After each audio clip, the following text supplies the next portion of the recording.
No to bash, pero feeling ko po, pagka pawisan ka, mabilis lang siyang mawala. Matanggal sa mukha. Unlike other sunscreen na kahit pawisan ka, mananatili pa rin sa tingin ko lang po ha. Naku, nagkakamali ka. Tingnan mo ha. O, ayan. Pang-anim na re-apply ko na to kaka-video and wala pa rin pamumuo. Tingnan nyo, walang pamumuo, walang paglilibag. Ay, para may foundation, di ba? Nakita nyo naman. Pahirin nyo lang. Ayan.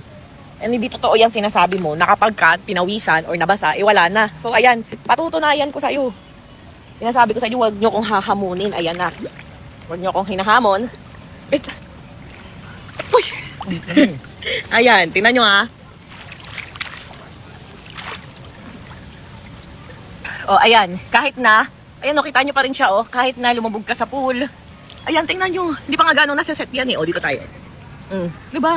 Parang ka naka-foundation. And sa magtatanong kung water resistant ba to, ayan, magre-reapply tayo kahit na dito tayo sa pool. Kakalubog ko lang ha, no, cut video to. Tingnan nyo kung gaano pa rin siya kabilis i-blend. Ayan o. Ayan o. Grabe yarn. O, diba? Try nyo yung ibang sunscreen kung kayang mag-reapply kahit basa ang mukha. Ayan o, mag-check out ka na ha. Hindi lang to pawisan, pool na to.